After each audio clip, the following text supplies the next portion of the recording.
Welcome back to the Cult of Comics podcast. I'm your host, Tyler Brown, and today is a very beautiful day to talk about comic books. I'm joined by Sean Walsh and Josh Craven. How's it going, boys?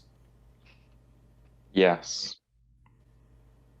Your constant lack of enthusiasm is a heartburned reminder of why I feel the need to constantly end my own existence. So thank you for being on the show with me, Sean. You are so I think Josh, Sean supports that mostly. Unfortunately. Yeah. That's because he has a necrophiliac don't let fetish. me stop you. What is it called when you want to fuck dead people's feet? I don't think a term's been invented yet, but... No, there is. It's necropedophilia. Mm-hmm. You're a necropedophilia? Necropedophilia. Oh, no, I'm sorry. Pedophilia. You're not underage. No. Pedophile is underage. Pedophile is of feet. I think it's podo. It's not, because... Ped is feet in Latin. P-E-D. Yeah, that's why it's pediatrician. Whereas a podiatrist... Yeah. Root words, you gotta think of those things.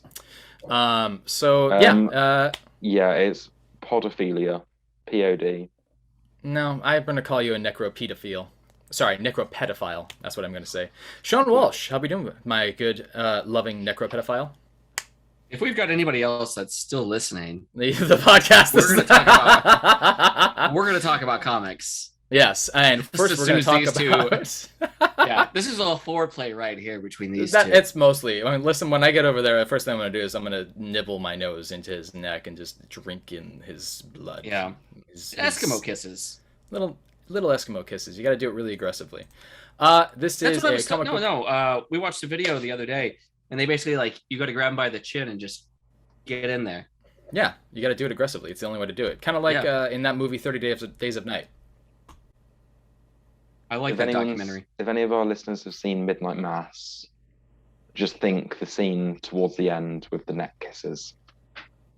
I'll have you know, by the way, I have started that. I'm 2 episodes away from completing it. It's a good show. Okay.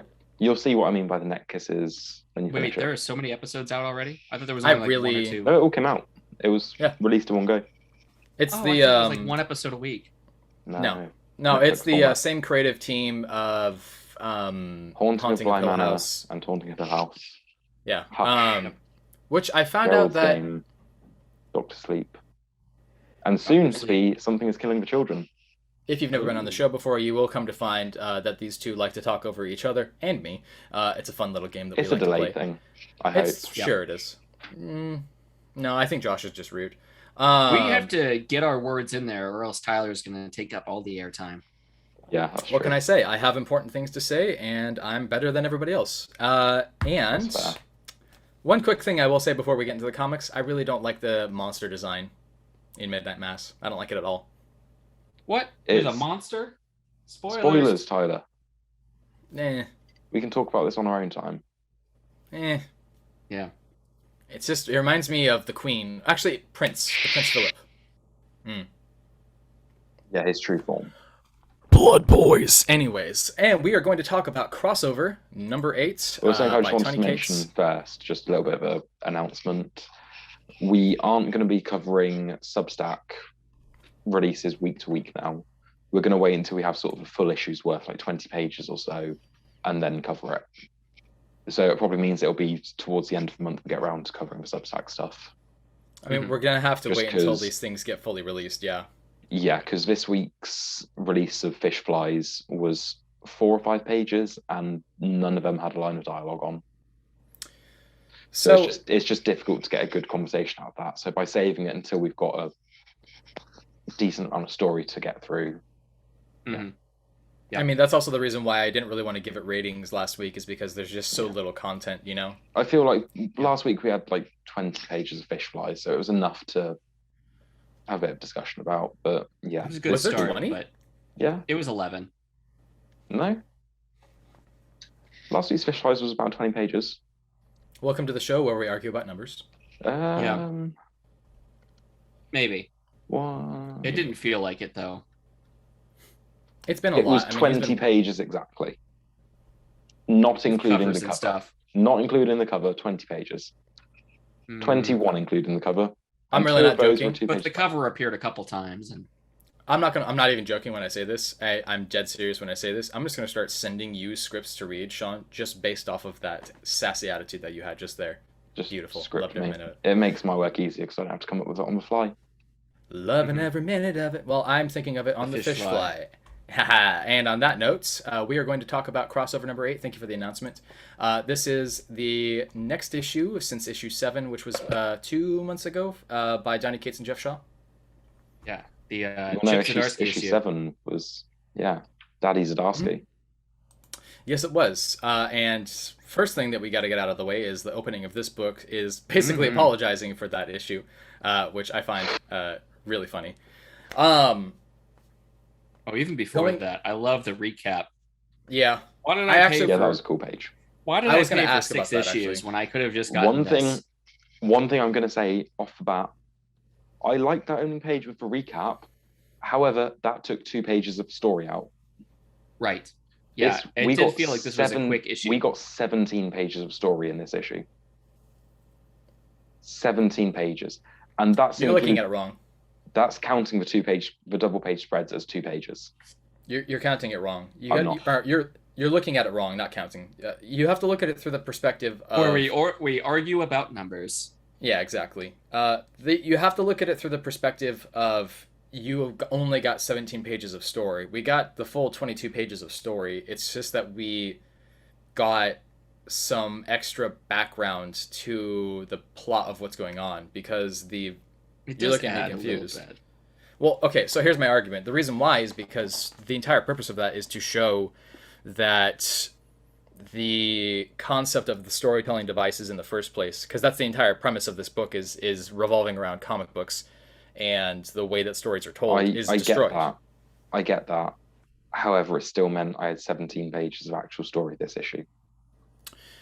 You are a very black and white person when it comes to these things. I think that you should also look at... It was 16 pages if I count the 2-page spread as 1 page.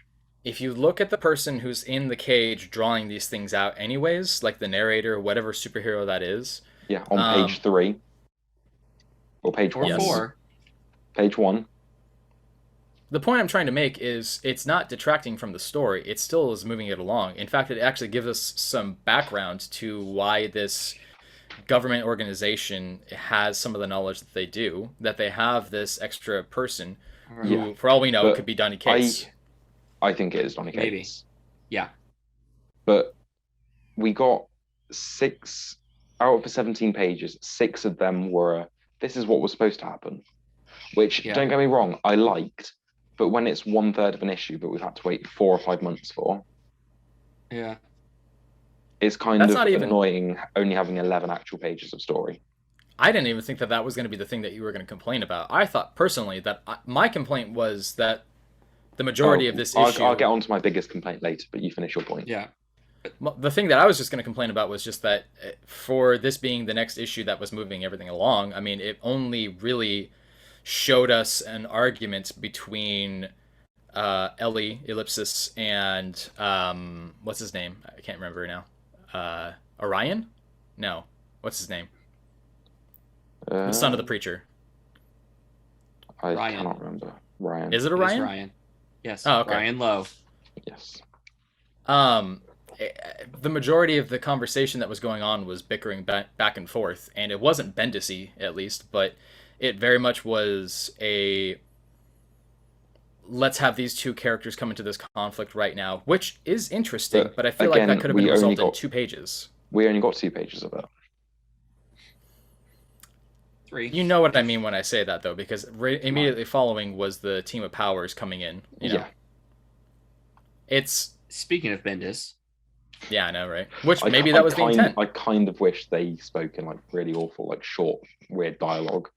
Maybe that's what this was. Did. Maybe this I'm was... Detective Gina Pilgrim is filled in by Ellie. Yeah. I mean, maybe that was the point. Maybe the point is to have this be something, Bendis-y as an homage to the Powers structure of storytelling and what happens with this team. I want to go on to my biggest complaint of the issue. Go. The sheer disrespect from the detective calling him Chuck Zadipski. The outrage, the disrespect. He gets Brian K. Vaughan's name right. Yeah, well, it worked. He has to in order for the Yorick joke to work. Yeah, he does. Which was a really good cut. I loved that. If you've never been on the show before, by the way, Sean Walsh is the famous #1 super slut for Chip Zdarsky, and eventually will sneak into his room in the middle of the night and sniff all of his used socks. Hopefully they will Bounce on your boy's dick. Hey, you never know. I legally cannot comment on this due to the restraining order he has against me. That's fair. Do you guys know what a cheese mummy is? No. Yes. It's the napkin or tissue paper that is used to clean up the sin afterwards after you have self-improved, so to speak. If you understand what the Fight Club reference. Self-improvement is masturbation. Yeah. Okay. I think that's more in the book. I don't think they reference that in the movie, do they? They do. Yeah. It's definitely in the movie. Maybe at the beginning. The point I'm trying to make is that I have this really weird feeling that Sean Walsh is going to be taken to court for collecting Chip Zdarsky's cheese mummies in the middle of the night. I can show you on air the ones I've already collected. I'm proud of you. Hey, you know what? You're stepping outside of your comfort zone. I mean, no, I can't because I've not been within 100 feet of him. Absolutely. For legal reasons, this is a joke. Yes. Yes. Ha ha ha ha ha ha. Ha ha ha ha ha.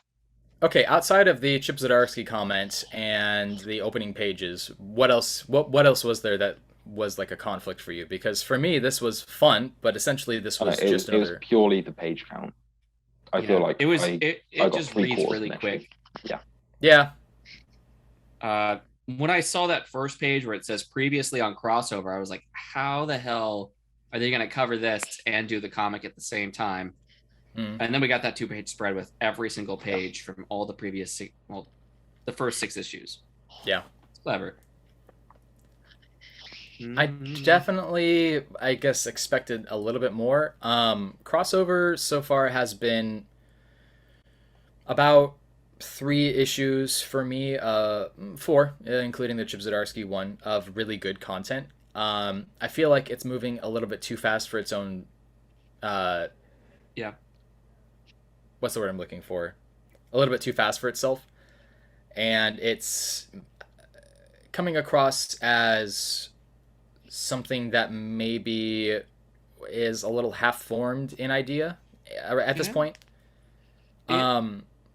This first part of the issue kind of reminds me of The Princess Bride, where the grandfather kind of pulls you out of the story and is like, it doesn't really happen that way. And, we can kind of change this just a little bit.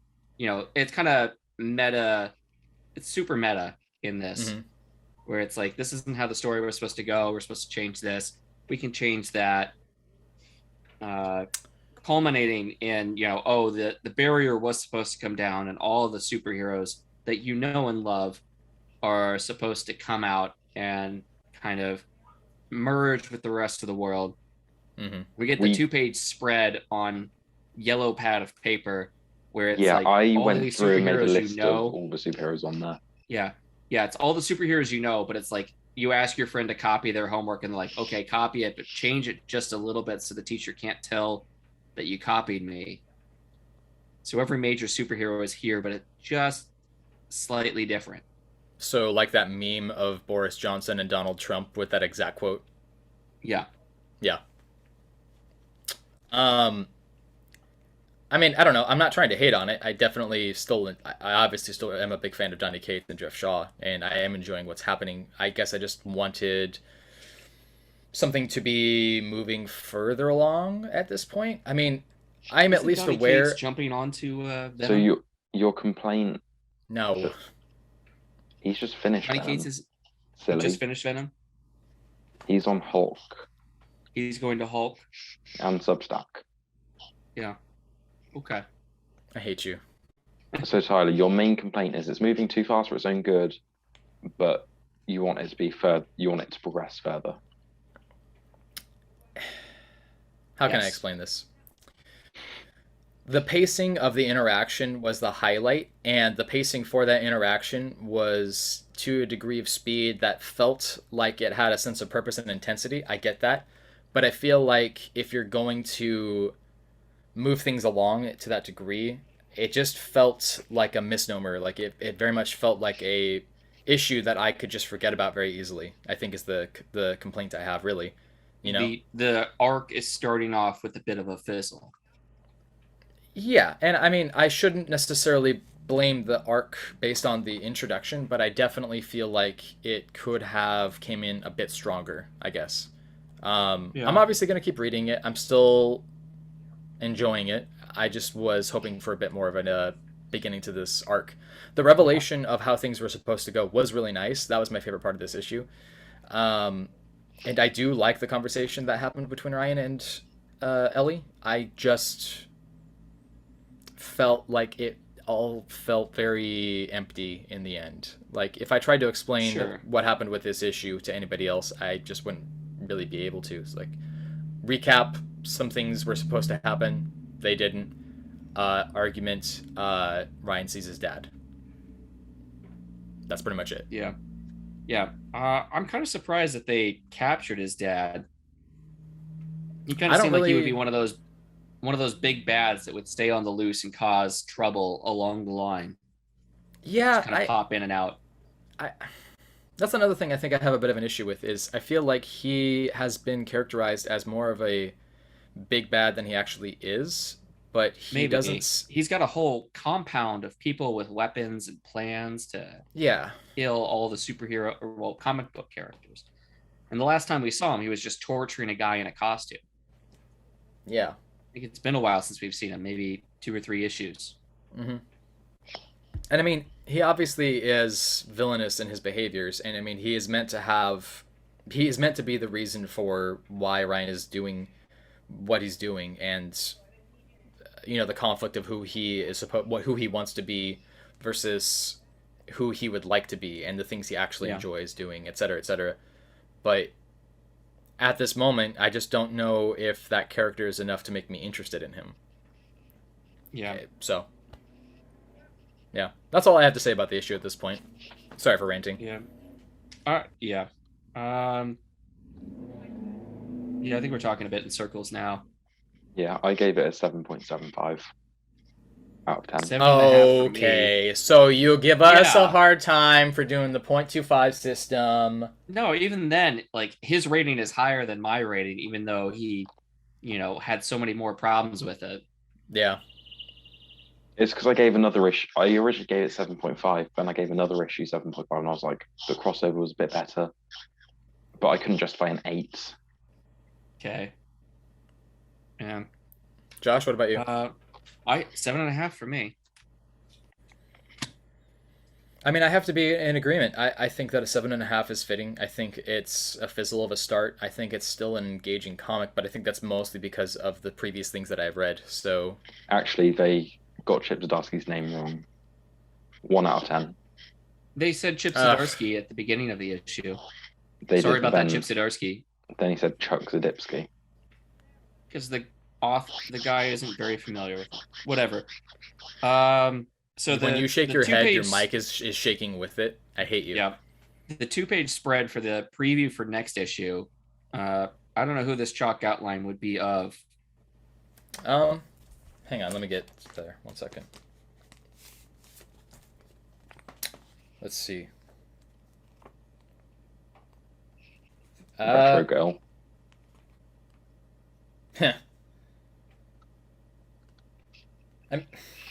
I mean, I really I know my wouldn't try Bendis style. to pick out like any kind of an idea of who this could be. But I will say this: it makes me think of a couple of different covers of Madman.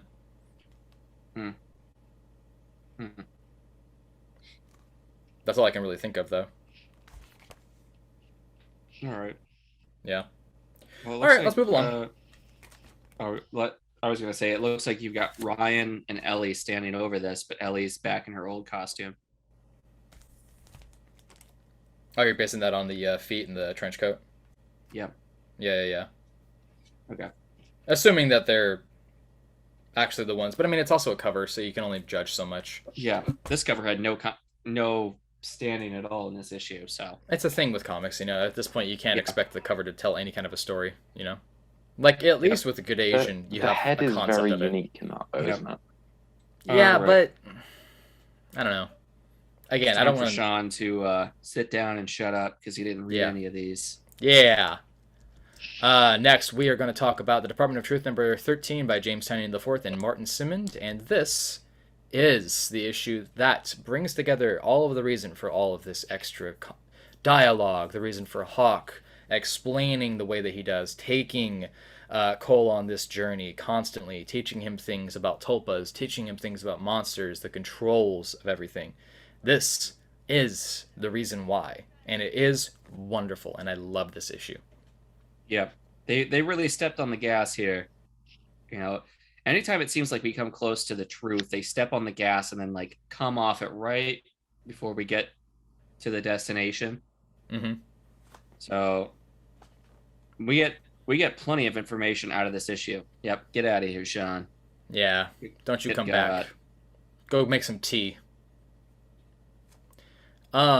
The double page spread where they are walking down the stairs and talking about the satanic panic was a really awesome collection of history, some of which I actually did not know about, but because Yeah. I get fascinated with bits of information, I thought it was a really awesome just info dump, and I'm not usually worked out that pretty much well. of a fan of of a fan of info dump, but that was a really good collection there. It was engaging, stimulating. Yeah. But the Yeah, while we're walking down the staircase, why don't you tell me a little bit? Like, no, you tell me. yeah, You and I mean it want a kind of history makes lesson here and now? yeah. I mean, it makes sense to ask him of that because he is the one who experienced it the most. I mean, he was the poster child Yeah. for it, essentially. Yeah. I did not expect the ending of this with Hawk. I didn't anticipate that in the slightest. This was a really awesome little Yeah. It all flows really well. It all kind of makes sense. Like yeah. you were, made to try and control all of this and realize that it can't really be controlled. It's too powerful.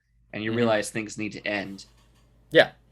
It was a neither good side is switcheroo, good. good twist. Yeah. Well, yes, but I mean, the justification for why Hawk is arguing that makes a lot of sense. Because if he had just said very loosely, oh, like the moral, like what's good, what's evil, that's such a weak argument. But the way that he presents his case actually is engaging and reminds me why I love this series so much. Yeah. But he still kind of keeps Mr. Brzrkr and the Black Hat Society a mystery. He's like, if you only knew, what they were trying to do, and it's so much worse. Mm-hmm. He could at least say a little bit of what the guy's trying to do. I don't know why you have to keep that part. I mean, I know you got to keep that part of mystery for the story, but it still, I think, would have a bit more gravitas if he's like, he's trying to, fuck shit up in this way. Well, or if you're just like, he's trying to become a king or something like that. Yeah, I think that the reason for that though is because of the sense of urgency for being at that location and knowing that they were all going to bust through. I think that that's why. I don't know. I loved this. I thought that this was one of the best issues so far, honestly. Yeah. And Hawk, is the guy that works in the gray areas and continues to be kind of the king of the gray in by the end of this. Did you have any really big complaints for this issue?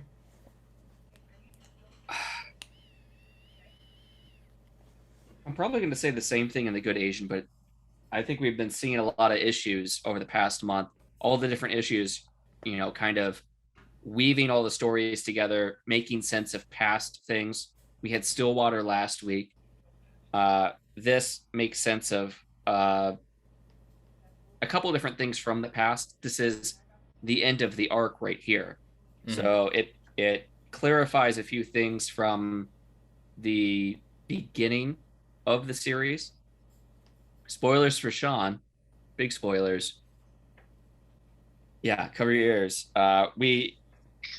Hawk has the suspicion that the Lee Harvey Oswald that we have heading the Department of Truth is actually a tulpa. That there were two Harvey Oswalds, one that killed Kennedy and the other one that's running the department.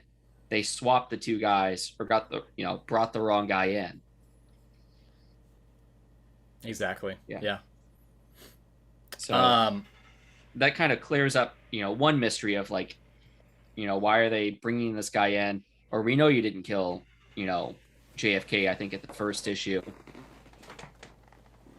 I don't really have any big complaints with this. I mostly have a lot of praise for it.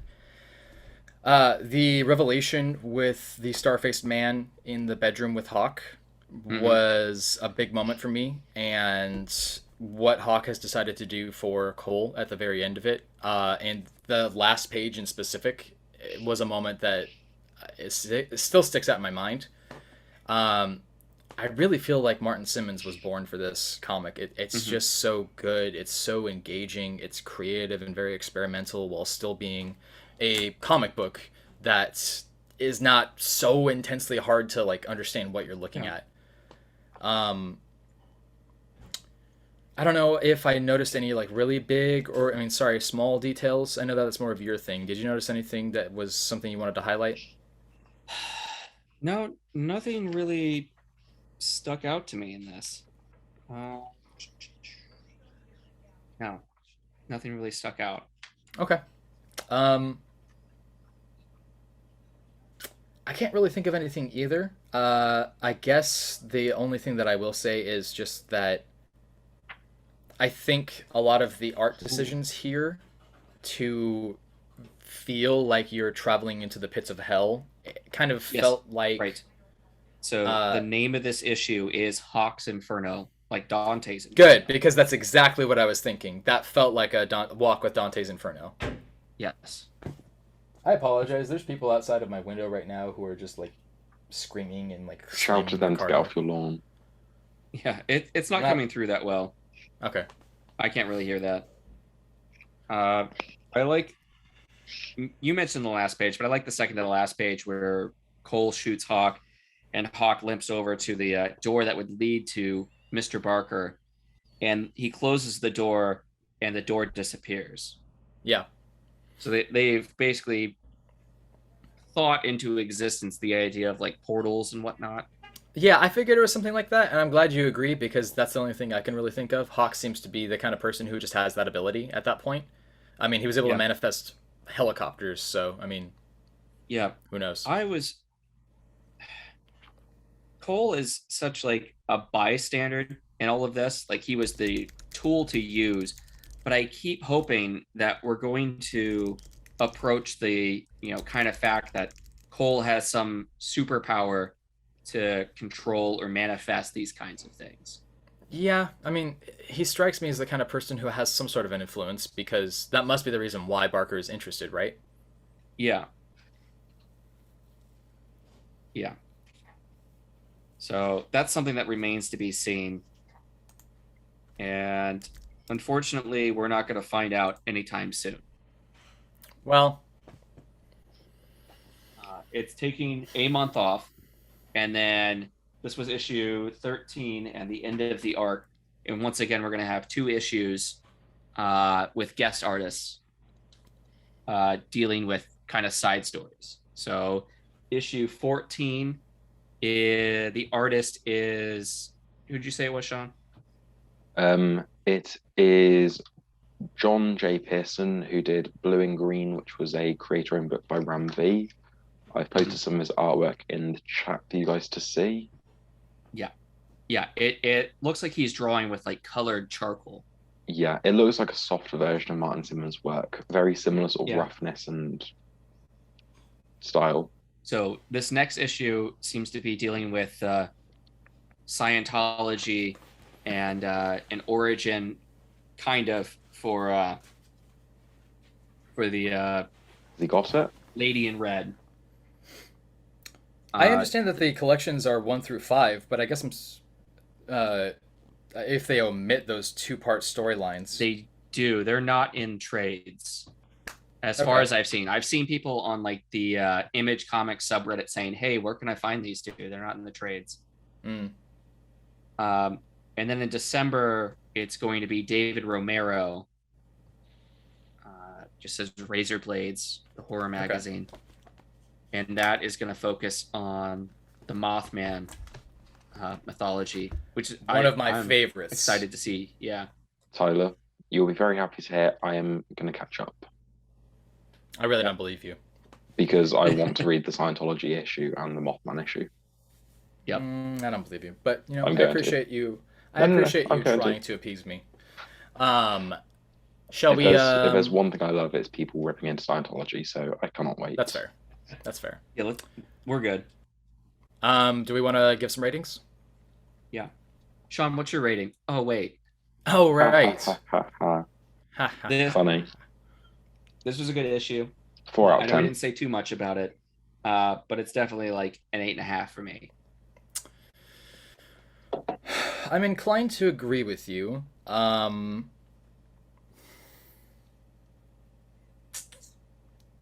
think I want to rate it a little bit higher.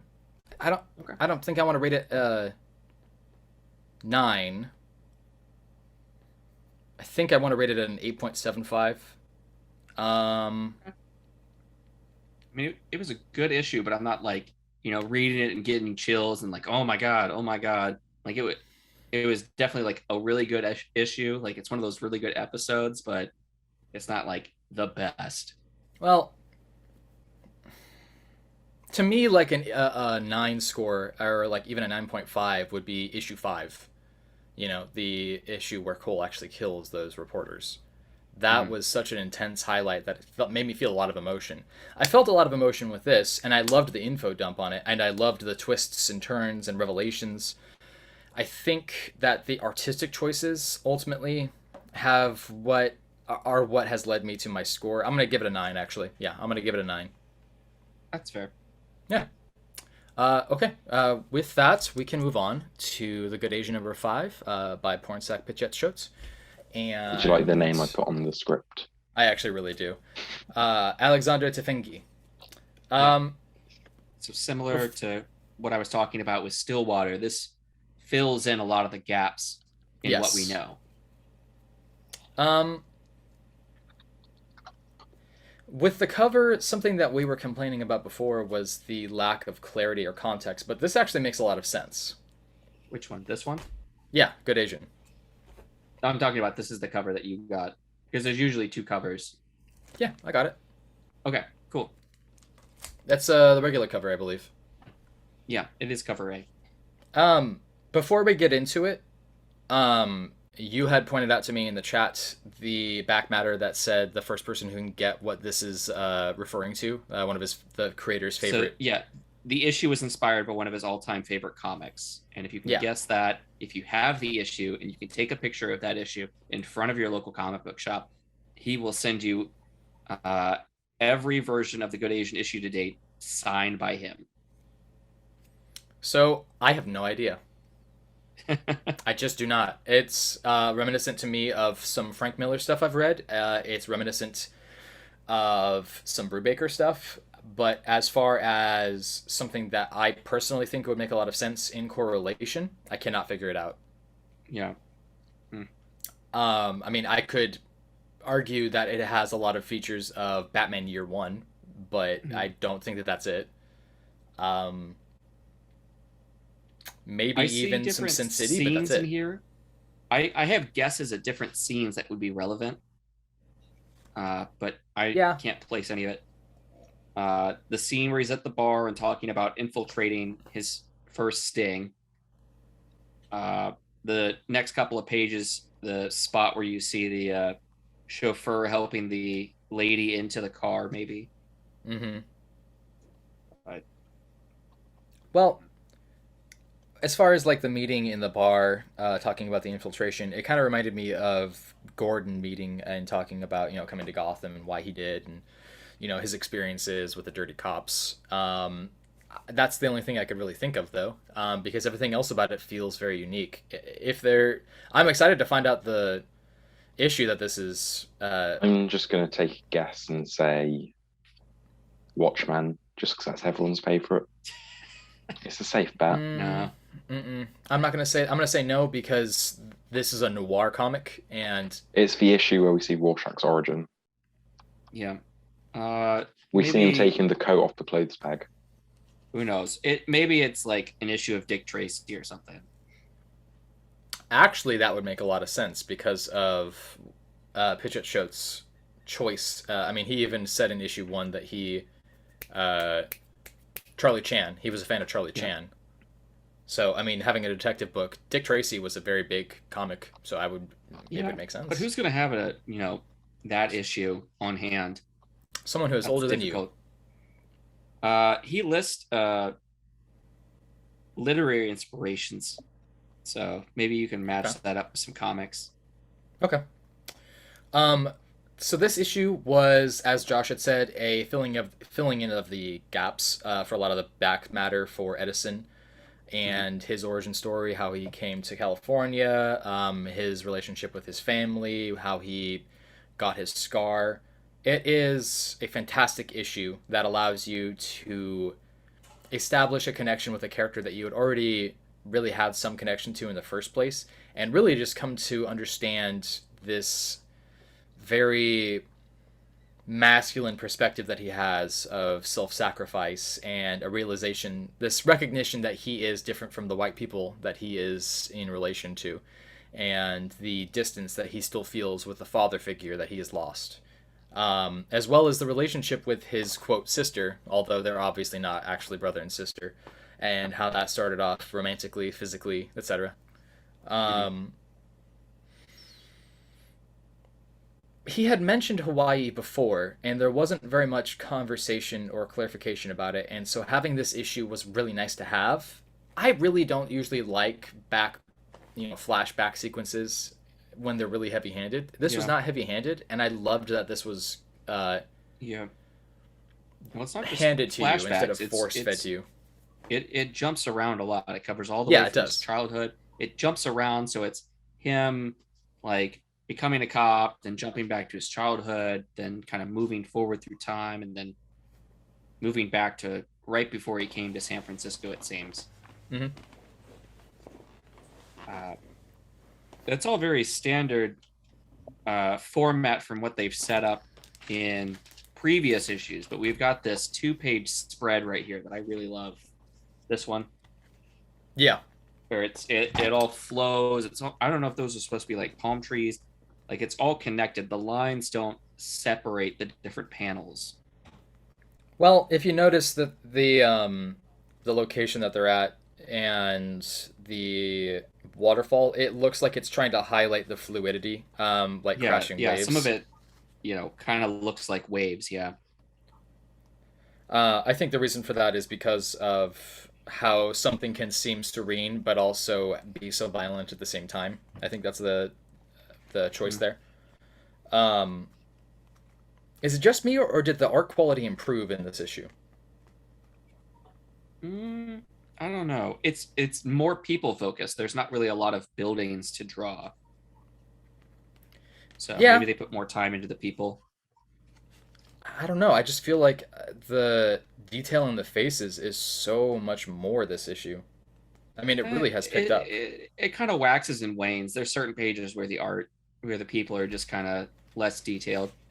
Well, I think you're talking about the one where it's Edison's face behind the clothesline, and then it's obviously just like a loose, structured face. It's this one right here. Right there. Oh, I wasn't really thinking about that one. I was thinking about like this page where you've got, what's his face? Frankie getting out of the water. Like, it's just kind of a circle drawn a couple times. Sure. I don't know. Let me give you an example of a page that I was really surprised by. Like, this Asian woman's face, the one that he slept with just randomly.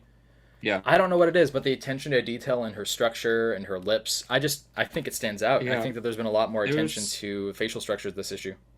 There's a lot more time put into her hair. Mm-hmm. I don't know. I'm trying not to gush too much over it, but it is a really good issue. I will say that I agree with you on the choices to have some things be really loose, but I feel like all of the other moments where the art is such a massive improvement, and I can't tell if that's a colorist issue as well, where they just did such a fantastic job. I mean, the final couple pages where he's staring at his hands covered in blood. I would agree with this. These last 3 pages are really good. It's phenomenal. It's a huge standout. And I mean, even the little pointillism dots that they used on traditional newspaper comics, that little addition to this really makes it just stand out that much more, and it feels like a noir comic. I can feel the jazz radiating off the background of this. You know, This is a good issue. I really liked this issue. Yeah.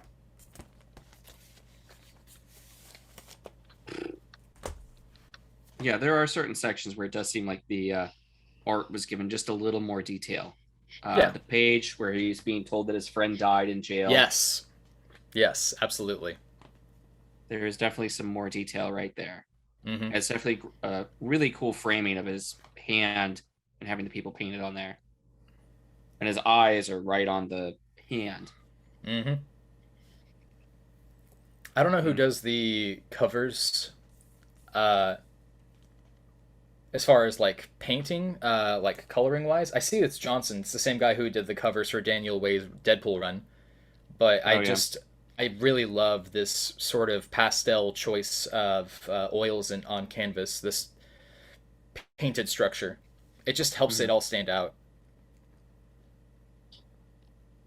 I'm happy it picked up too, because I feel like when it first started, it was like, yeah, it's okay, you know, and now it's just moved along to this point where it feels like a top shelf quality comic to me. Yeah. Well, they do the cover of the first issue was very much in like the style of Dick Tracy, and it doesn't exactly match the style of the comic. Although most of the covers are very different from the style inside. Sure.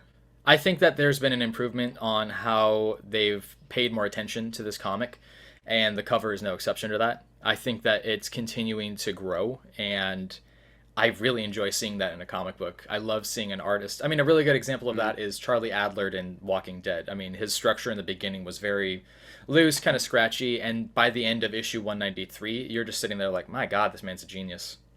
Yeah. You know, who's this guy? Detective O'Malley in the last page. This, I don't know, the drawing of him almost looks kind of manga-y. Maybe kind of like Lupin the Third or something. I don't know. Yeah, I can see that. Yeah. So,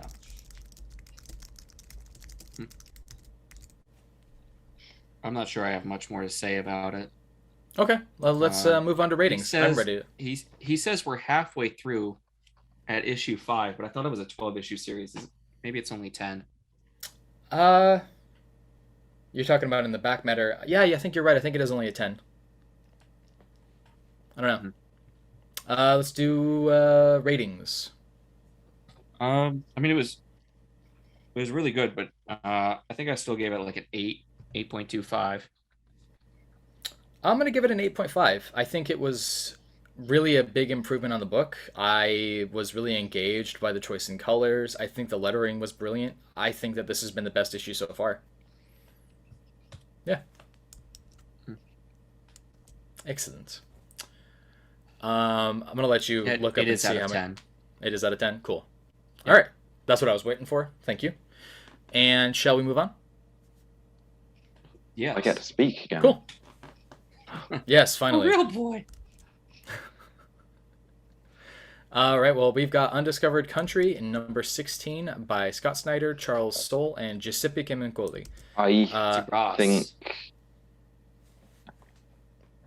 this is technically a good issue. However, I think I'm checking out of the run shortly. I'm starting to check out a little bit. Let's get to the end of the arc at least. Yeah, I'm going to get to the end of the arc, maybe the first issue of the next arc, and then go from there. Because while this is a good story and the arc has been enjoyable, I feel like the overall story is just dragging far too much. In the first arc, you had actual character development, you had a mystery about these characters, and there was a story going on there. However, the second arc was, look how amazing the technology of America is. And then this arc is, look how amazing the art of America is. Yeah, this might benefit from speeding up just a bit more.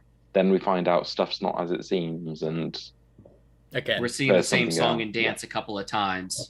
No pun intended. If we're going to get an arc for like every single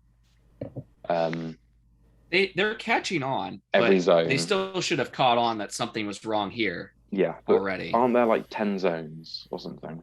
13 colonies, 13 zones. So if we're getting an up every zone, that's going to be 6 issues each. 78 issues. Yeah. We're not even a quarter of the way through yet. If it does follow at some point, they got to catch on and blaze through a couple of zones. I think they're always looking. They're always looking for like a shortcut. Maybe. Yeah. Maybe they find one, but they're also not giving each zone its chance to, show what it's got to. I just feel like the characters aren't doing anything other than just seeing these cool zones. Whereas you look at the first arc, and the characters had dynamics between them. Stuff was going on. You had Daniel's betrayal. You had all this stuff. And now it's just they stand there, comic get spoken that to by. Reads better when you get to read it as a whole. Like read it as a whole arc versus issue to issue. Yeah, because there's certain things that are woven into each issue that don't really pay off till later on. Like we've got all of these things with Ace.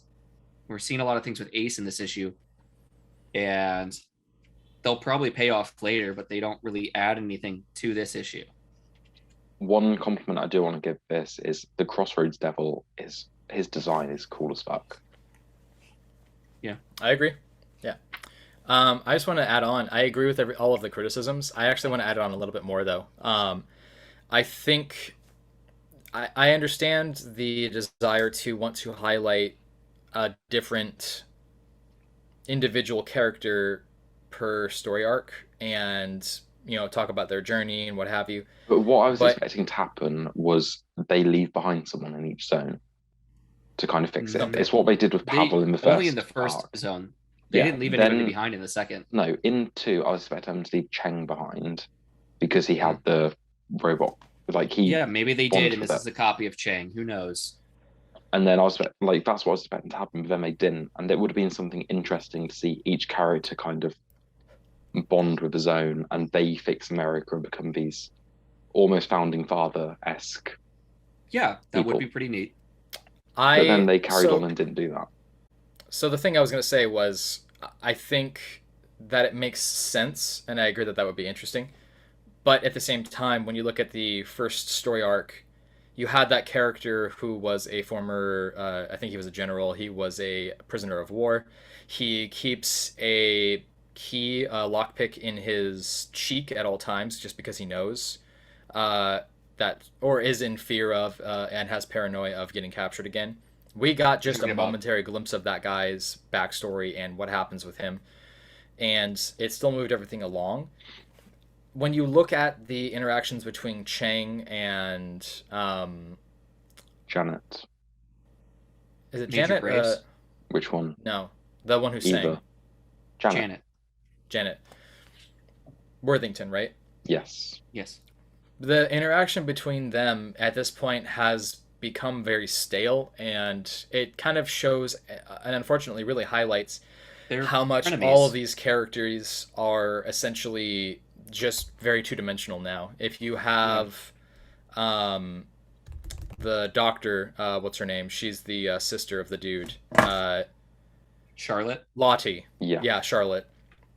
I mean, every single scene now is just pretty much her saying that she wants to find a cure for the Sky virus, and that's it. Yeah, there's no other thing behind her. It's been mentioned in the past couple of issues, but it has. But the thing is effort. That's a really good point. They make an effort each issue to say everybody's name. Everybody's name was said in this issue. But the thing is, just saying the name and then saying that character's origin motivation is not enough to make those characters interesting or believable in order for them to move along. The point was they're so forgettable that their names have to be said, or else we would forget the names of these people. No, I understood what you were saying. I'm just saying that that's the criticism I have of it so far, is that even with 2 writers on this, it has progressed to this extent where all they can really do is have them state their names, state their motivations, and then that's essentially it. And I just don't think that these characters have improved upon very much at all throughout this entire series. And I think that in the first arc, they had so much more. They haven't really improved on themselves, but they've revealed about themselves. And that's not enough. They need to grow. They need to change. They need to. This interaction where Chang says that he's got admiration for Janet is the most that we've seen really so far. But that's it was a definite change. And I mean, with Ace, it's interesting to see him get to grow into a role of leadership, but that's very Ace and Valentina seem to be kind of maybe the more forefront characters here. Yeah. Not too impressed by it. I think that I will determine whether or not I'm going to collect it after the story arc as well. I'm getting a little tired of it. Yeah. Although I will say that I am... Sorry, go ahead. I was going to give it a rating. I just want to get this out of the way really quick. They mentioned Chet Baker. I'm a huge fan of Chet Baker. It was kind of cool to see that. That's all. Go ahead. I give it a 7. Yeah. It was a good issue, but it's just the overall story I'm not enjoying. How did I write this down? I don't know why I wrote. There was also the shout out to Clyde Stubblefield, the funky drummer. Yeah. Yeah. I shared a link to that music in the chat. What did you rate it? Yeah, it's definitely immediately recognizable. A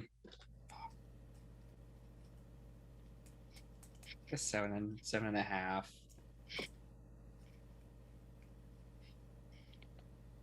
I'm gonna give it a 6.5. As much as there's like maybe some interesting things happening, I think that it's making me feel like this is people just trying to make a story rather than actually telling me the story, and I just don't feel as engaged anymore. Yeah. Yeah, it's too high of a concept. You need to make the next American masterpiece. Yeah.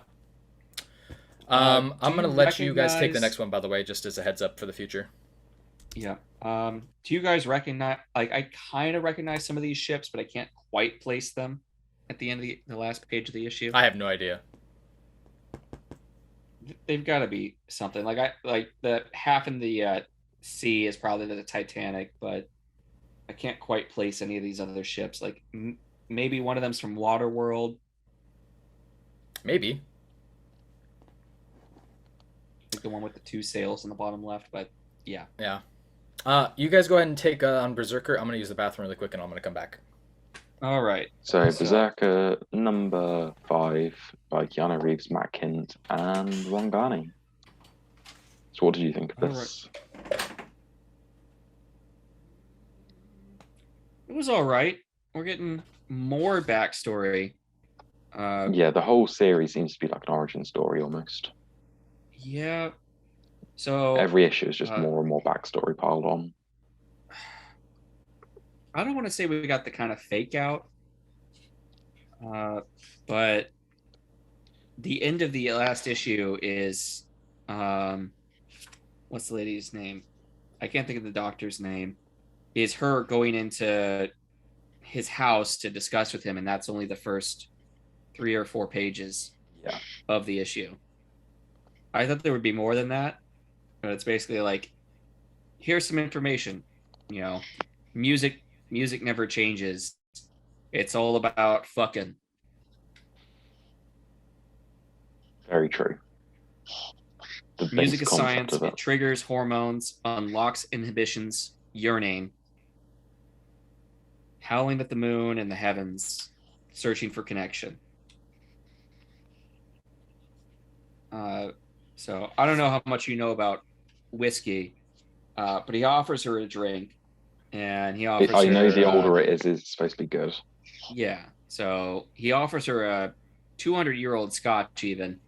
But they put a focus in the page before that on some early times whiskey, which is like bottom of the barrel, the cheapest whiskey you can get kind of stuff. So weird either end of the spectrum there. They sponsored the book. Yeah. I'll drink whatever I can get, maybe. So, the real meat. I really like to have this issue focused on something other than, I rage out and kill a load of people. This issue was about his past loves and past lives. Yeah. Which I thought was it was effectively told. And I thought it was So quite touching. they're like, we've unlocked that part of your memory that we can go back. And he basically goes back. The music is about yearning and love, longing, unlocking inhibitions, and basically going back to all the women that he has loved through his life. Yeah, and we jump around several different time periods here, showing flashes of his lives at each one. Yeah, from 80,000 years ago to almost modern times. Yeah, we get like Mesolithic era, we have some ancient Egypt, what looks like Even earlier than Persian. that, because those lithic area ages go back to, maybe like 12 or 13,000 BC. Like we're going before the time of written history and stuff like that. Yeah. But it's the same story about him told over and over again, where he gets the women pregnant. He finds love, gets the women pregnant, and the baby is stillborn over and over again. And then he has to watch these women age. This reminds me of the Old Guard Tales Through Time issue where she had her husband and do you know the story I'm talking about? Her husband was like black and she it reminds me of that, of like them growing older, especially the ancient Greece one where we literally see him hugging her as she's getting old ruins, and then standing in the ruins. Yeah, that is very strange. He had to have like come back and reminisced later on. In the Viking one, did he fake his death to get away from her?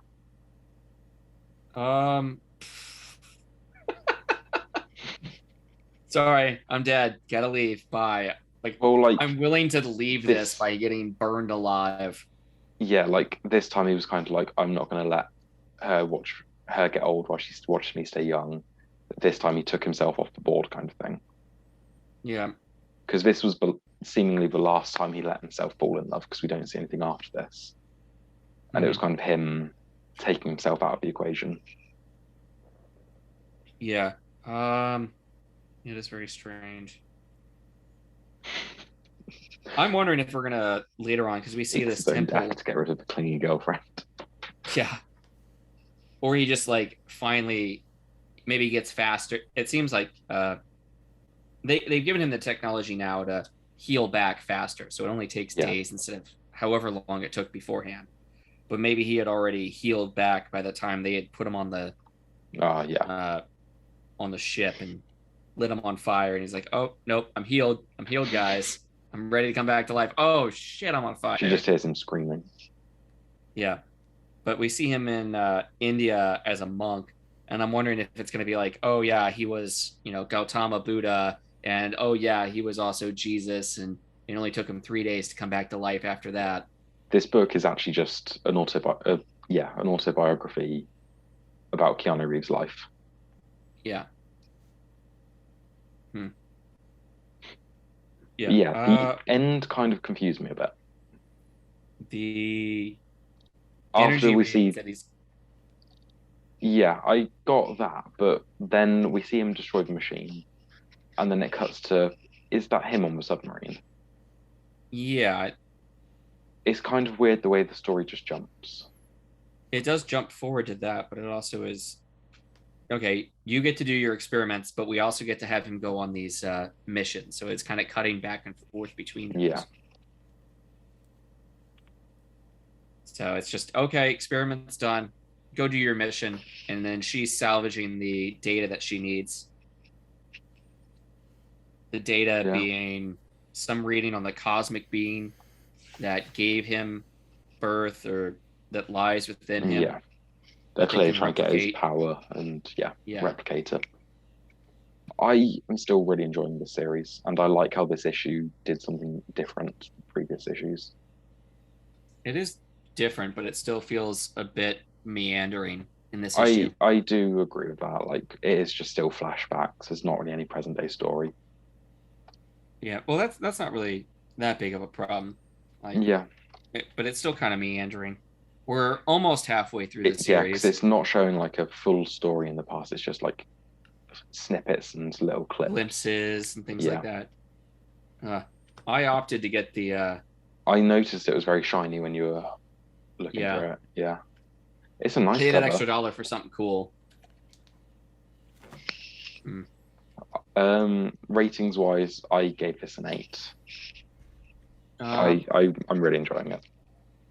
yeah, I was a little lower, 7.75 maybe. And so we're both still pretty positive on it. Yeah. Hell yeah. Shall we go on to Right. DC? Yeah. Yep. We've just passed the hour mark, and I think we're going to do these next two kind of together because they Yeah. can read hand in hand. Yeah, so we've got Action Comics 1035 by Phillip Kennedy Johnson and Danielle Sampere, as well as Superman Son of Kal-El number 3 by Tom Taylor and John Timms. Starting off with Action Comics 1035, this is the resolution issue where Superman ultimately makes the decision to go off to War Worlds and challenge Mongol. Yeah, However, after lots there's of been build a lot up, we of... finally say goodbye to him. Yeah, it's taken a bit of time. So the thing that was interesting about this issue is the ending, and I'm assuming that was the thing that you had pointed out, Sean, when you said that this was... did you say it was weird, strange? I forget. Yes, let's get this out of the way first. The Authority turning up. It's just weird they're there and it's the same team as Yeah. the futuristic story we've been getting in Superman and the Authority. By Grant Morrison and Mikhail Yeah. Heming. Whether the last issue of that series will lead into this, maybe. But right now I'm just kind of like, why are they already a team before Yeah. they became Well, a team in there's- the future? Yeah, there's the reference to continue or look at Batman and Superman and the Authority. Yeah, Mhm. so that's a one-shot coming at some point. Yeah. I stopped reading Justice League, so I wasn't aware that Superman got kicked off. I don't know Yeah. when that happened. Yeah, I was a little thrown for a loop on that. I have no idea. Oh, isn't this just because of him stealing the fragment? The Genesis fragment. Yes. Yes. But we don't even but- see that get hidden or anything like that. So again, I think Kind of that a that's plot because that was device. chosen to be done on in the Bendis Justice League book. That's the only thing I can really think of. Yeah. No, it I looks went like it is through because of the these- Genesis fragment that he's been kicked out. It looks like they're kicking him out in this issue. Again, Uh, I guess what I'm saying is the actual kicking out issue I think happened in Justice League because Yeah. it's only Okay. referenced in here. Yeah, Okay. this issue and Superman Son of Kal-El, I read both of those and I kind of felt like I missed an issue or something. Like I know I had to go back and I grabbed, reread Action Comics 1034. I'm like, okay, that leads right into this, but I still feel like I missed something. Or I Yeah. went and read, I'm like, did I miss issue 2 of Son of Kal-El? And I went and I was like, nope, I definitely read issue 2 of Son of Kal-El. And I still feel like I missed something. The issues don't... We're seeing the same thing in both books, but they don't match. A little bit, Yeah. yeah. We see him leave in this one, and we also see him leave in the other book, but they don't... They're not showing the same event, even though they're showing the same thing, if that makes sense. Yeah. We're seeing him say goodbye to John in this. We're seeing him say goodbye to John in the other one. We're seeing him say goodbye to Lois in this and in the other one. But Yeah. they aren't showing the same farewell. John's even wearing his old costume in this. Yeah. Yeah. I was kind of thrown for a loop. I still think that Editorial are not 1035 doing their job properly. Yeah, I think 1035 should be read before Son of Kal-El number 3. The You know decision to leave is kind of made here. Yeah. I'm looking at the Justice League issue right now, and there does seem to be a conflict about Superman, so it does look like that did happen in the Bendis Justice League issue. Superman and Lois just start shagging midair. Yeah, how they Well, always that's- do it. Isn't that a Just the reference good to old the days. old films? They could be. But it's just funny, they're Yeah. literally just dropping their clothes and it's just falling to the ground. Yeah, I remember a Christopher Reeves scene where they were doing basically this, and they were only like covered in the cape. I think that's what the Nice. case was. No, I think Lois was wearing like a night dress in that movie. Again, There's- I think that there was a scene in specific Okay. where it's very clearly like only showing the cape and then their heads, basically. I remember that. I can't remember if it was in the first one. I think it was. Anyways. I don't know if this has been established yet, but we see the scene of Superman talking to Mongol and making the choice he needs to go. And we see this hooded figure saying, "It is done." Have we been shown who that is yet? Well, he comes to Mongol and delivers all the heads of all the other Mongols. I remember that. I just can't remember if we've been shown who it is yet. No, not that I can remember. Okay. I was curious about that as well. My prediction is Cyborg Superman. Okay. I will bet $3.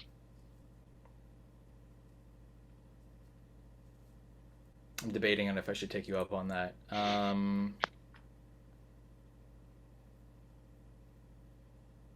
Because of the relationship with Mongol, I don't think it is, so I'll take the bet. I bet it's Bizarro. Bizarro Superman. How much? Because I'll take that bet. No. Meh. The Superman Son of Kal-El issue, I guess I was at. I mean, it moved along farther than I thought it was going to. I actually liked it a lot after thinking about it on it for a little while. But I guess I was surprised because it seemed like they wanted to focus on two stories at once. Yeah. And I mean, I get why. It's not really much of a criticism for the storytelling the way it was done. It just felt like the Nightwing issue recently. Yeah. But the best part of this issue, I really like John's speech saying Superman was a refugee. Mm-hmm. Yeah. That speech was great. Yeah, he's definitely doing things differently than his dad did. And he tells the police to arrest him. Mm-hmm. Yeah, he's kind of establishing himself as like a man of the people. Absolutely. Above. And not that Superman wants to be above. He's just... But that's how other people revere him. Yeah. He wants to be... John wants to be seen as part of the people. I don't know if you guys are noticing this at all, but everything that's happened in Action Comics and in Superman from the New 52 is all happening again in the Superman and Action Comics stuff. I mean, Superman revealed his identity again to the world. There's Superman being there for the people. There's a very, really beautiful issue done by Aaron Cooter, who had Superman locking arms and linking himself up with chain links, challenging the police. It feels very much like the stuff that was happening. Wasn't that because Action Comics was kind of telling a golden age style Superman story where he was still a hero of the working class? Essentially, yeah. That was when he shaved his head and started wearing the T-shirt and rode a motorcycle. That was weird. It was before really he weird. grew a mullet. The New 52 was weird, man. The whole experience was weird. Yeah. Okay. I think the Son of Kal-El, the goodbye between John and Clark, was much better done here than in Action Comics. You know, John's not yelling, calling Batman Damian's creepy dad. Mm-hmm. Something I don't know how much of a criticism this really is, but I guess I want to say that reading the Superman issue, I am looking forward to the future of it because I hope that it steps away from this energy that I currently am getting from it, which is like a Titans book almost. And I just don't really want that from a Tom Taylor Superman book right now. I know it's John, but I want it to be more John Kent becoming Superman like I've seen within the first two issues. I like this Bendix storyline. I just don't want it to... I was going to say, I like the ending of Bendix literally dropping a bombshell on the Kents. Yes. Yeah. I can't help but wonder how much of this is just salt being thrown at Bendis. I hope all of it is. It's just kind of funny. I imagine it's a very established character. If what you need to do is have Bendix attack, but choosing this one specific character that has the same name as the previous writer is okay. What we need is Bendix to attack John with an accelerated aging ray. Sure. Really meta it up. He was made in Wildstorm. Wildstorm, right? Okay. Yeah. Okay. Shall we do ratings on both of these? Sure. Action 8.75 and Superman 8. I went for a 7 with Action Comics and a 7.5 for Superman. Oh, Josh. I didn't get much from it. I got more from other things. The build-up with Action Comics has been really engaging for me, and I've loved every second of it. I am going to give that one an 8.5. I'm going to give Superman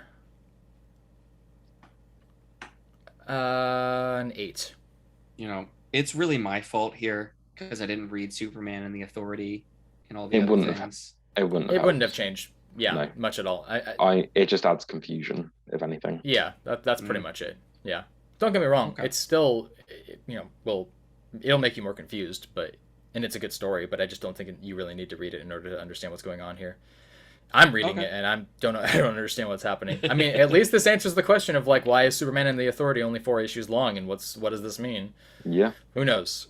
Okay, so shall we move on to shoutouts? Shoutouts. I'll go first because I've got so many.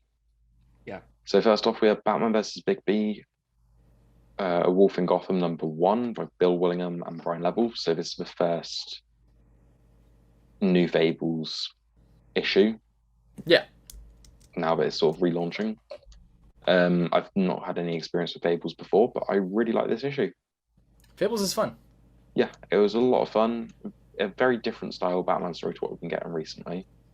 Mm-hmm. It feels low stakes detectives. Okay. Even though it's weird saying low stakes when it's like literally werewolves and stuff.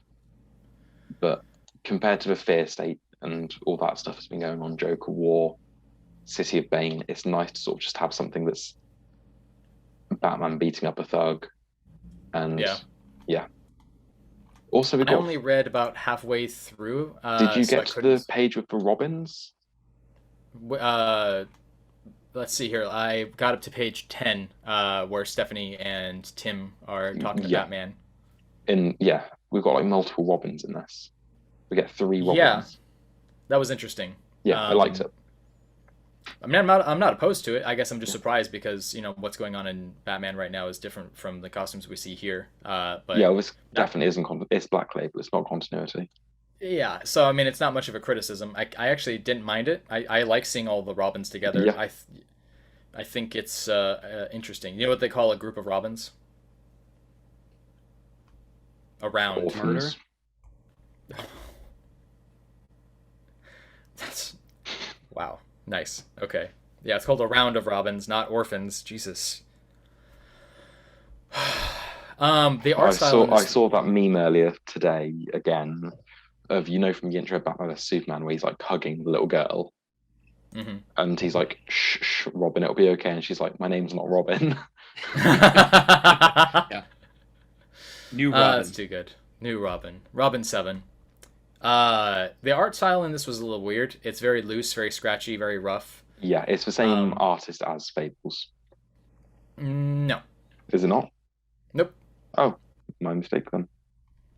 Yeah, I've got the first 7 issues of Fables, and I've only read like the first 3 trades, but it's a different artist. Okay. It's I wish that I had more time to actually finish reading this because I was definitely engaged at first, but I don't know. What did you ultimately? Do you think it's something that's like, oh my god, everybody needs to read this, or? I would recommend it to people, but it's not one I would push on people. Okay, fair enough. If they ask for recommendations, I would go, "This is a fun story," but I wouldn't be like, "Oh my god, you have to read this." Sure. Okay. What were your other shoutouts? I gave it I don't know if we do ratings for shoutouts, but I gave it a 7.75. Okay. Has anyone else got shoutouts?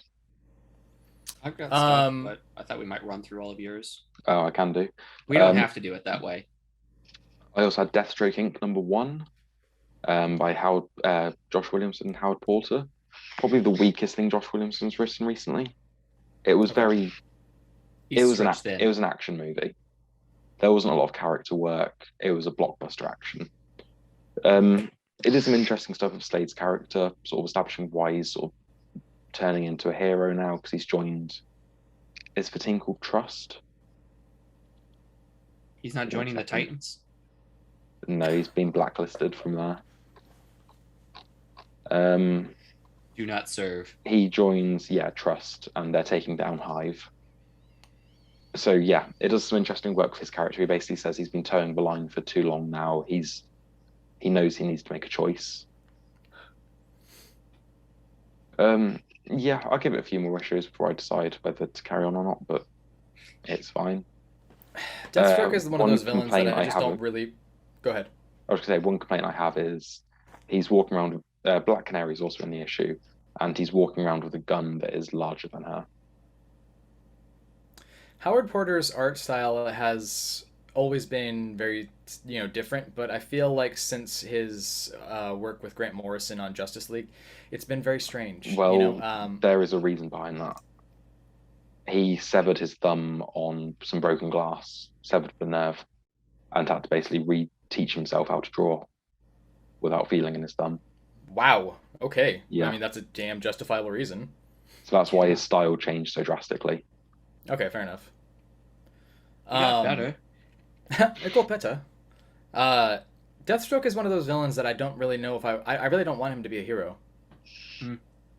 Yeah. I've seen some where Deadshot is somewhat of a hero, and those miniseries are pretty interesting. He's... Yeah. I know they're different people, but I kind of compare the two different, mercs. He's one of those guys, though, that he's doing the wrong thing but for the right reason. Like, he's trying to support his daughter and all that kind of stuff. The moral gray area isn't the thing that I have an issue with. It's the choice to try to have him...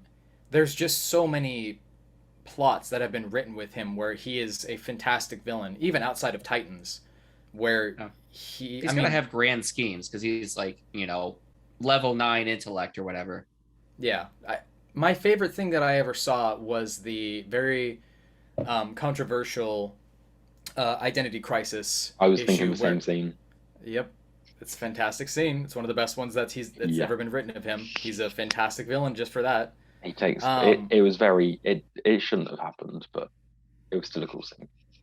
It was. Shouldn't have been able to take it down. Wally I don't West have an can issue move faster than the speed of light. I think that if you can make the argument that Batman has the ability to beat every single member of the Justice League, then Deathstroke can as well. Yeah.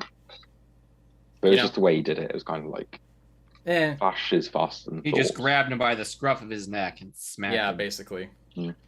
I don't know. I think that it's also going to be a challenge to see him outside of his portrayal in Arrow.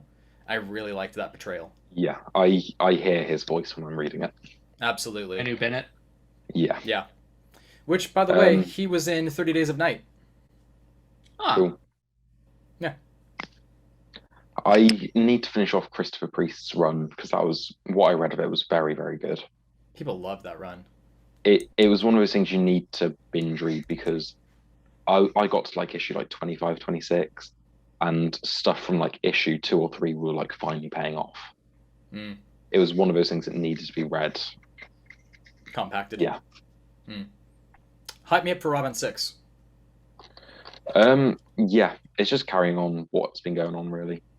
It is just such a fun book. We get some more... It fleshes out the supporting cast a bit more, the new characters like Respawn and Flatline. We get more of those. And now there's also a mystery... No, Flatline. She rips people's hearts out. Okay, but that's different from Faultline in Son of Kal-El. Correct. Yes. They are different people. Hence the different names. It's very similar names, though. It is very similar. One extra letter and a little jumbling.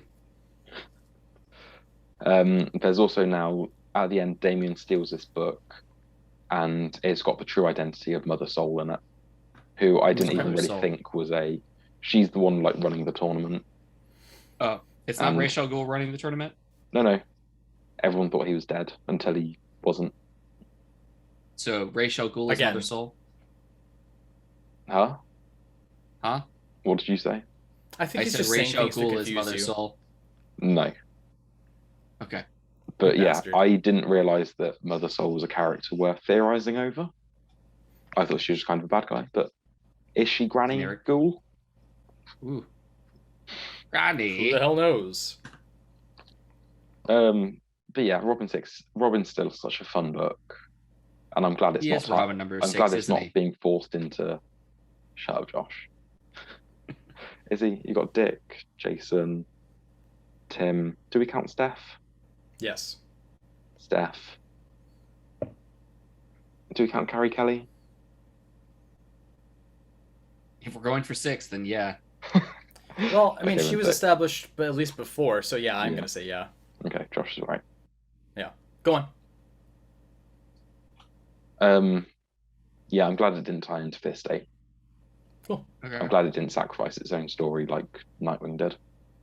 How long does it seem like this tournament is going to go for? I'd say probably until 12, maybe. Hmm. Or it might wrap up in like 9, but then 12 would be the end of the arc kind of thing. I don't know. Any other shoutouts? Superman 78, number 2. Cool. It's so much fun. You guys need to check this out. The artwork is great and like the character designs are so accurate.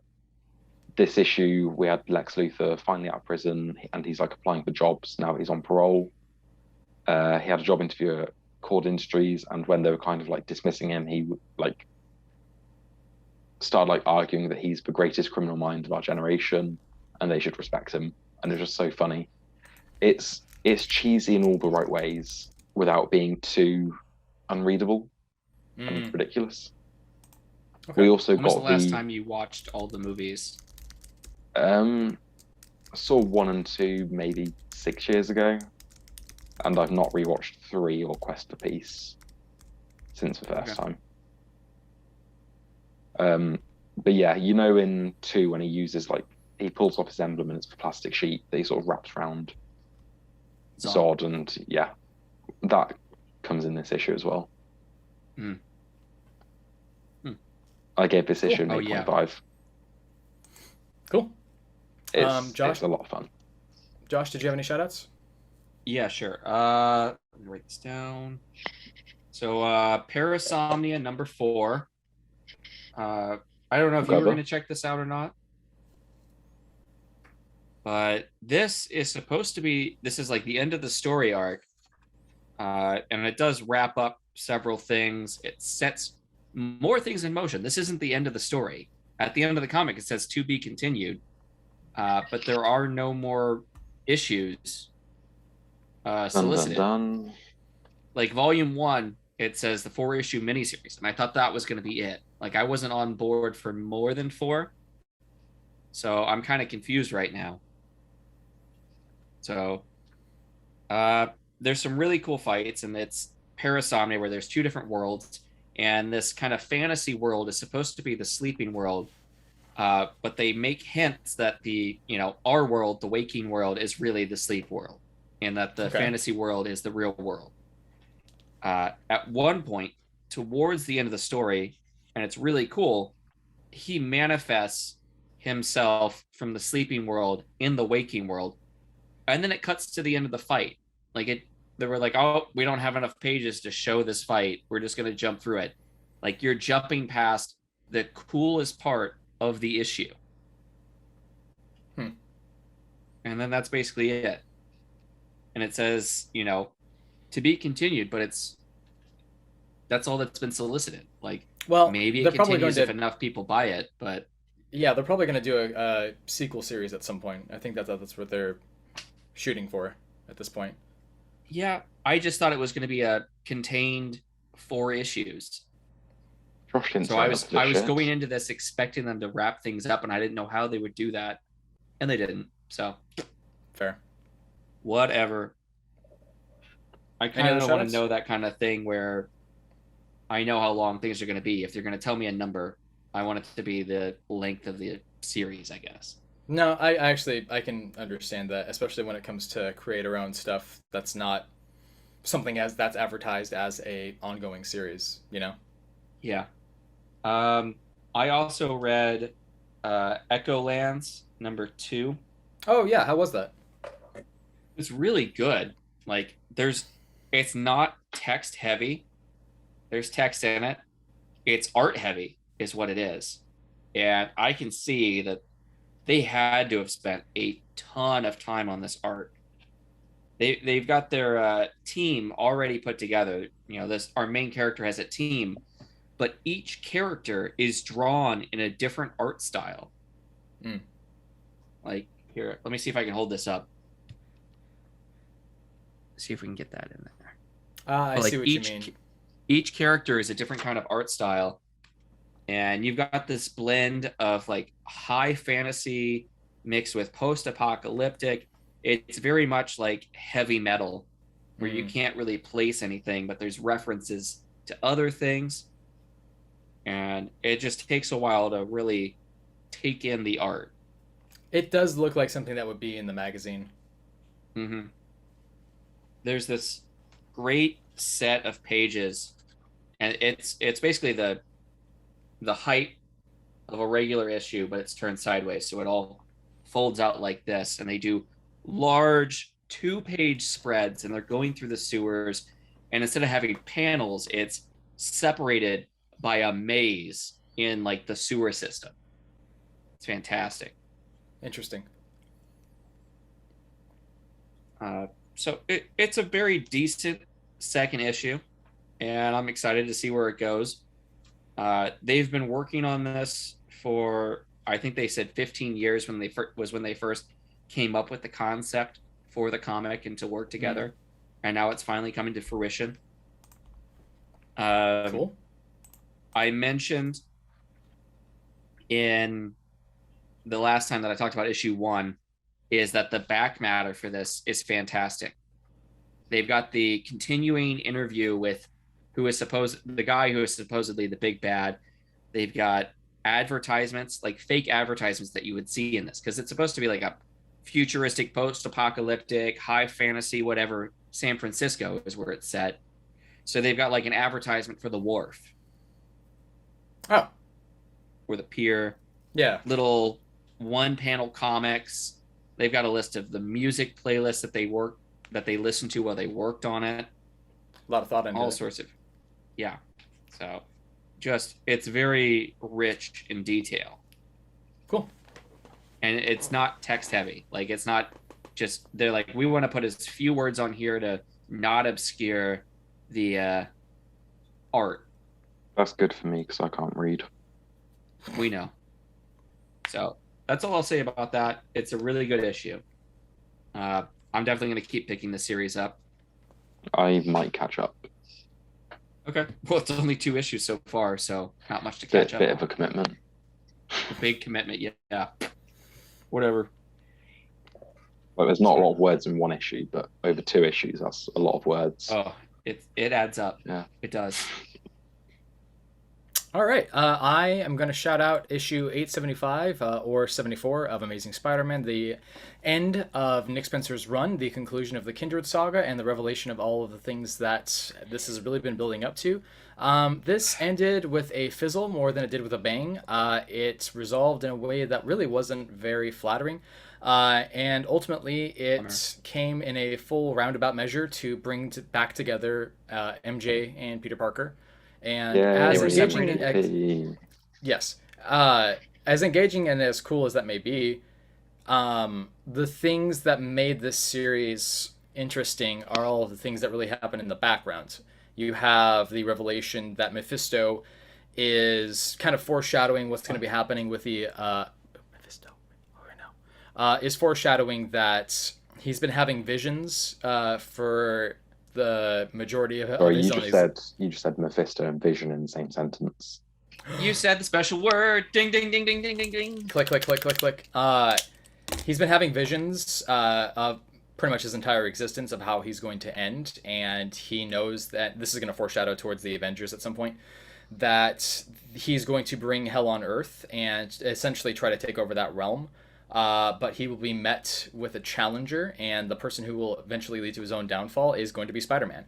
However, it is insinuated that that's also the reason why he made the deal with Peter and MJ for Aunt May is because he knows that May Parker, Peter's daughter, in whatever existence of her realm, is actually going to be another potential challenger. So Mephisto's been interfering with Peter Parker and his life specifically for this, which, okay, interesting. Concept-wise, that sounds really cool.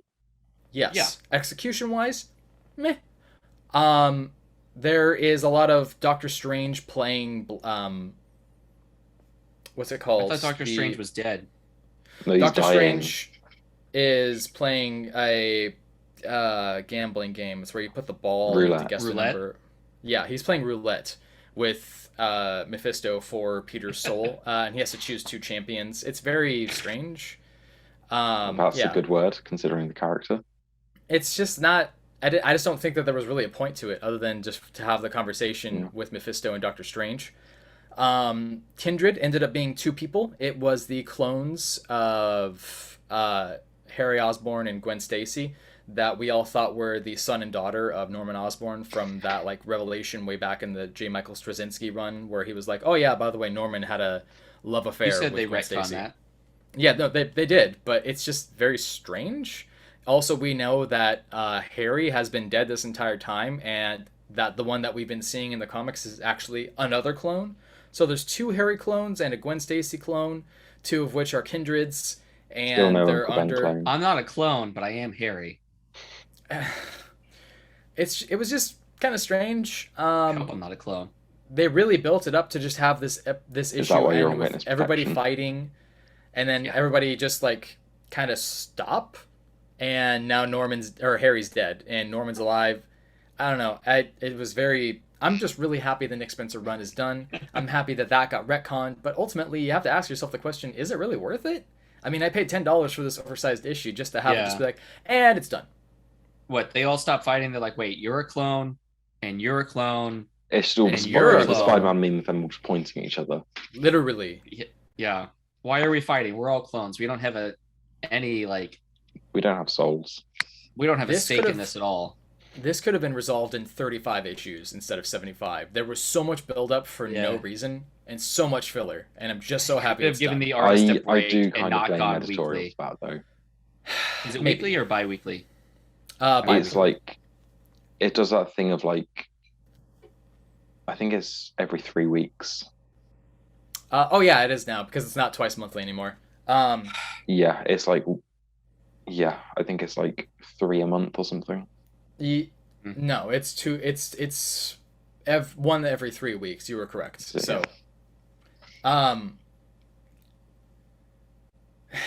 I just wish Chip Zdarsky was writing this at this point, or Donny Cates, or I wish Chip Zdarsky was writing everything. Okay, so He the needs big to thing work. that they were teasing was that Spider-Man Beyond. dies. So what happens is the cover that we've been seeing is actually the cover for issue 2 or 3 of Spider-Man Beyond, and the rotating team is going to include people like Kelly Thompson, Zeb Wells, Patrick Gleason also being on art, as well as Sarah Pichelli, and some of the covers by Art Adams, which is going to be really cool to see. I don't know where this really came from. Pat Gleason variant. I don't know what issue number it was. It was either this issue or next issue. I'm gonna have to look for it now. It was very nice. I think I know which one you're talking about. Yeah. In the very back matter of this issue was a 3 or 4 page story of Ben reuniting with his lover Janine from prison, basically pulling her out. The Beyond Corporation is coming together to make them reunited and basically form a new Spider-Man team. I'm not really sure why that is, and I'm not really sure where the motivation to bring Ben Reilly back came from, and I don't know where he's been outside of what happened with the Probably dead the clone story that Dan Slott did. It was Clone Conspiracy.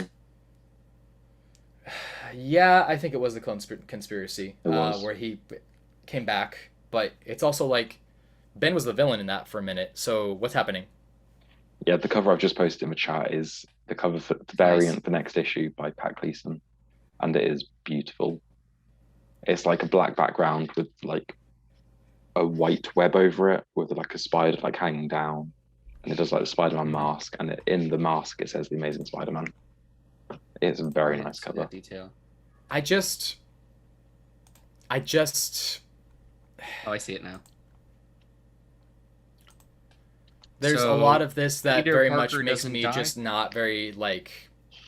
It's not made me very happy with the fact that like I've been so invested in this Amazing Spider-Man run, and I've been telling really you it to just drop feels it like a for fizzle. years. When it's about the journey, not the destination. I mean, The we're real done with Nick kindred Spencer, were so the friends we made along the way. yeah, basically. I'm looking forward to the future of it, and no, to answer your question, Peter Parker is not dead. Those bastards. Those Bait and bastards. switch. Exactly. 5 out of 5. 10. 5 out of 10. Mediocre. 5 out of 5. Yeah. Perfect. I know, God, seriously. He just spends like 20 minutes slating it, and then Shitting he's it. like, Yeah, 20 minutes. Okay. and then he's Yes. like 5 out of 5. No, I'm not Yep. Josh talking about Deep Beyond and why I'm still reading it. I'm not going to spend 20 minutes talking Come about on. it. That did take you 8 minutes. It did not take me 8 minutes. Close enough. I hate 7.5. you. All right, well, I'm done with it, so we can make our Okay. picks of the week. What are picks for week? Pick Sean, of the you week go was first. Mine is Superman 78, number 2. Okay, It's just Josh? so much fun. Deep Beyond. Did that come out this week? God. Oh man, that is tough. I am between Department of Truth and The Good Asian. I can't help I'm gonna that. go with I can't tiebreak Department that. of Truth. It was a I'm really also good going to end go the with arc. Department of Truth. Oh, okay. Is it too late to change? Fuck you. I thought it was perfect as far as like this week. Yeah. Yeah. This It was week we really also good. got the... Strong issue. Very strong Yes. issue. We I'm should looking forward to mention- the next issues as well. Yes. We should mention we also got the first part of the Department of Truth Wild Fictions this week, Yeah. which I don't think any of us read. No, Not but yet. because it was released Yeah. on Substack, right? Yeah, And there's It was no free. pictures. It's all words. And how is Sean going to read that? I know. exactly. Poor guy. Yeah, Tyler, the first issue was free. I sent you the link with the Sure you caption did. saying it's free. No, you forget. I don't actually pay attention to anything you say No. anymore since you don't pay attention to anything I say. Yeah, fair enough. Mhm. Next That's week's a book. bitch. Is this the end? Salt. Probably not. This is the end. My only friend, the end. Next week, we are going to be looking at a series of releases. We have Yes. Demons #1 by Source Wall Comics Creative Team of the Year nominees Scott Snyder and Greg Capullo. Are you Arkham guys City. getting that? I'm going to check it out. Yeah, I'll give it a go. Arkham City, The Order of the World, a #1, a 6-issue miniseries by Dan Waters, writer of the Last God one-shot that we all really enjoyed. Are You Afraid of Darkseid, which is a fun little play on Are You Afraid of the Dark? Teen Titans Campfire Storytelling Horror Stories, obviously. Yeah, the cover is incredible. It looks awesome. Yeah. The Wonder Woman 80th Anniversary 100-page super spectacular one story by Mark Waid, enough said. I'll get that. A Righteous Thirst for Vengeance #1 by Rick Remender, which I'll probably check out because I like him. Apparently next week we're already jumping into the ASM Amazing Spider-Man 75. New writer, new creative team. Zeb Wells is going to be writing one of the stories. Yeah, I might check it out. I would say check it out. didn't just realize. because- I didn't realize it was going to be like a rotating cast with Ben Riley Yeah. reintroduced. That's kind of Yeah, like if it was just the beginning of a new run, I'd jump in. But if it's rotating creators, it's just a bit weird. It's going to be a rotating team of. This isn't the first time they've done it either. Mark Yeah. Waid was a part of a creative team that rotated on there as well. I know Dan Slott's first stuff was a rotating team, where they did like an arc on, arc off. I'm going to arc you off. Dark Ages #2. Firepower 16. The Me You Love in the Dark #3. The Nice House in the Lake #5. Looking forward to that. Batman 114. 2 issues left, I believe. Yes, maybe 3. I don't know. Yeah. I can't count. And finally, Joker, a Puzzle Box #3, which I probably won't be reading because I haven't read issue 2, and I hopped off. Boom. I'm probably gonna get this one. I already paid for issue 3 before I didn't enjoy #2. Fair. Oh. I wanted to note that it's strange how some comics feel like it's been a long time since we've had an issue, and other ones it doesn't feel that long. Like Yeah, I feel like like- it's only been 2 weeks since we talked about the Nice House on the Lake, but it's I was been a going to say month. the same thing. Yeah. Dark Ages, I feel like I was like, did I miss an issue? It feels like it's been forever, but it's been about the same amount of time. Time is an illusion. Yeah, the Me You Love in the Dark, you guys are getting that. And I'm like, I feel like I just leafed through that like 2 weeks ago. Tyler I'm wasn't not reading reading it, just me. It's very good. Yeah. It's very good. Give it a go. Mm-mm. Why? Catch up on Department of Truth. I will. Yeah. I'll catch up on it if you read the Me Love and Without. No, you're gonna catch I up on already it. There's no read. like contingent on us doing something. Here's the thing. I already read a lot of things for you because unlike you, I actually have love in my You heart. didn't read Robin. You didn't read Batman Bigby. I'm reading Action Comics and Son of Kal-El for you guys. So This is the relationship we You're have with welcome. Sean, where he's just whining at us for us to read things, and then we're like, okay, read this too, and he's like, nah. Did I say nah, or did I say okay if you read this? So it shouldn't be transactional. it's not. It should not be. Tyler No. just said he would read it if I caught up on Department of Truth, and then I said, okay, I'll do that if you actually read it, and he goes, Mm. I already read a bunch of things for you, anyways. like I wasn't what? gonna read Nightwing. Like what? Yeah, but aren't you happy you did? Yeah, because of you. What else? Isn't it- do you, what else do you not want to Have read? you considered that maybe I am expanding my tastes because of you, and I just want you to have love in your heart for me as well, to grow. I said I'm Yeah, going to catch now up on Tyler Department has of a Truth. taste for pale blood boys. I am going I to catch already up on have. it. As I said, there's nothing I enjoy more than someone ripping off Scientology. I'm there for it. I'm going to end that here. This has been Sunday, October 3rd, our comic book club roundup, a grand collection of all of the things that we read this week. We talked about our picks of the week, our ratings, and some of the things that we were hyped up about for next week. You can check out our news episode as well, where we talked about all of the new things happening in the world of comic books as they have been announced in the news. And this has been the Cult of Comics podcast. You can find us on Spotify, Stitcher Breaker, Google Podcasts, Apple Podcasts, all our podcast locations. Thanks to Anchor.fm. Anchor.fm/Cult of Comics is where you're going to find our RSS feed, and you can also make monthly contributions there. Give us a like, give us a share, give us $1, and if you do that, we will have you invited to the Discord server. We'll also have you maybe featured in one of Sean's random weekly drawings of people's feet. He's really into Chip Zdarsky right now, so we're definitely going to be seeing a lot of hairy Canadian feet lately. We're going to speculate on that. Of course. You can also find us on YouTube, so long as Sean is actually keeping up with the videos, which he has been lately. Thank you very much.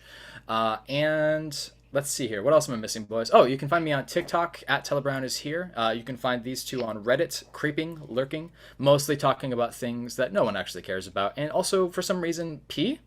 Strange. Me and Josh just sort of cross over in the image subreddit talking about the Quorum Gleb. Yeah, You should never cross the streams. See what I did there? I never tried it, but we'll see what happens. On that note, I'm going to say this is it. This has been the episode. Thank you for checking us out. Thank you for staying with us. Stay safe out there. Stay healthy. Get vaccinated. Wear your mask. All hail. And have an awesome rest of your night.